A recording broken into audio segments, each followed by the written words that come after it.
we've been getting a couple things coming out. Star Wars Celebration was a couple weeks ago. They made all these big announcements.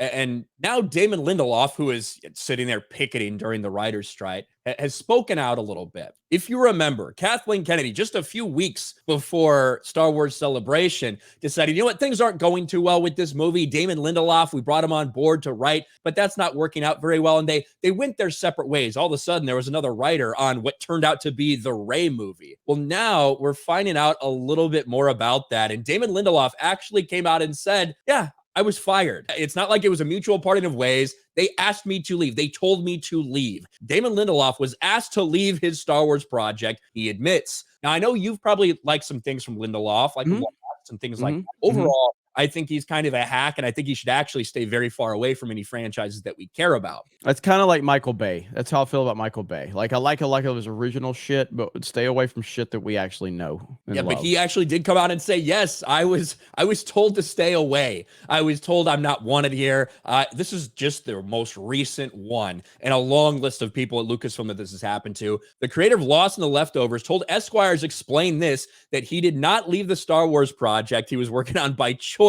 He was co-writing a Star Wars film when things came to an end. I was in more than talks to join the Star Wars universe. I joined the Star Wars universe and I was asked to leave. Despite the snub, Lindelof left out specifics on who or what caused the rift. He indicated he was willing to come back. Will I get back in line outside the club and try to get back in again? Absolutely. I can't imagine being that much of a cuck. But then he says this, and this pissed me off when I reacted to it on stream, Jeremy. If at first you don't succeed, try and try again. Or again, try, as Yoda might say. Now, yeah, it's so funny you're trying to mix up your words. Jeremy, do you think that Yoda at any point in time would have told someone to try to do something? Or maybe is there a fucking line, a famous line from Star Wars movies where, no, Yoda says do or do not, there is no try. Oh my God, man. Thank God this motherfucker didn't get a Star Wars movie.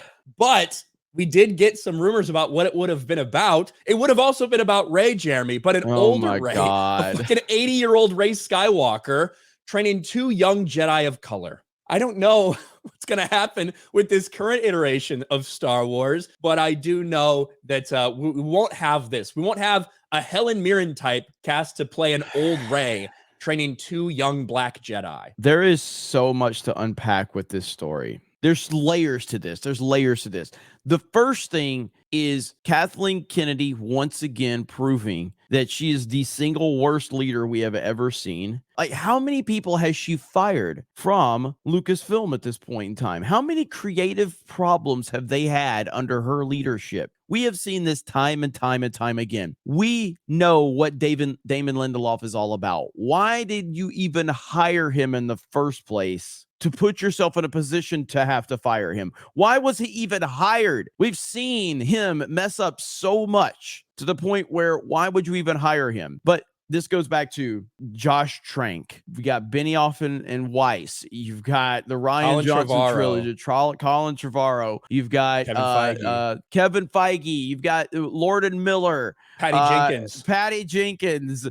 My God, man. Go back to episode 7. You had the writer of Toy Story 3, Michael Arndt, I think is his name. And he had the script for episode 7 and they fired him. And the reason they fired him, and you can look this up, because his script, his story had too much Luke Skywalker. And according to Lucasfilm, Luke Skywalker was taking too much attention from the new characters. So they fired him and they brought in, I think that was before JJ was attached, and they brought JJ and Kasdan in, Lawrence Kasdan. And that's where they decided, we're not going to have Luke be in the movie until the end because he's taking too much attention away from the new characters. That is a fucking fact. You can look that shit up. Holy shit. Yeah, Gareth Edwards is another one where basically he got railroaded, but he basically bent the knee and said, I'll do whatever you want to do. I just want my name attached to it. Holy shit, man. Now, with all of that, then we get to the point where it was about an old Rey training 2 black Jedi. What?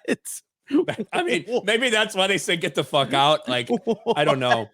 Oh my God. I don't think they should bring Ray back, right? I don't think they should do that. But if you're going to, you should at least make it, you might as well make it Daisy Ridley. Like the idea of bringing the character back as an old woman when Daisy Ridley is still right there, you can still tell that story technically doesn't make any sense. It's so bad. She's making up for her mistakes with Finn, okay? I kind of, I'll fine. be honest with you, Ryan. I kind of wish that movie would have gotten made. That would have been, holy shit, that would have been so bad. It sounds fun to me. It sounds like a Babylon Bee article. Damon Lindelof fired from Star Wars after pitching an old woman Rey movie where she trains 2 black people. What? This is Lucasfilm. This is the chaos that goes on there. And I even heard a story the other day about Taika Waititi's movie, which nobody fucking said anything about, and he just joked about that. Apparently, that's still on track. So who knows what exactly is going on there? But it's just more of the same from Disney Lucasfilm.